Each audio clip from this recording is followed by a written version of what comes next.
Tutor ko kaya.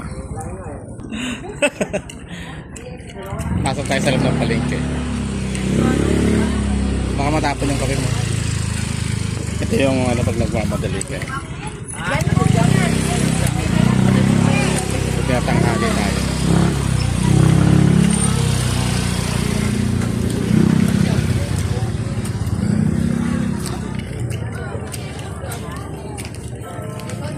Kompleto na tayo sa gulay, no? Ha?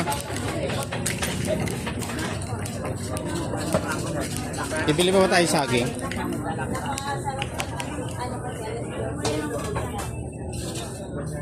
Paki-slice. Parang ganyan ang slice. Ayoko kasi ng ganyan. Gusto ko ito kasi nakababad kasi. Tapos, yun lang, slice lang.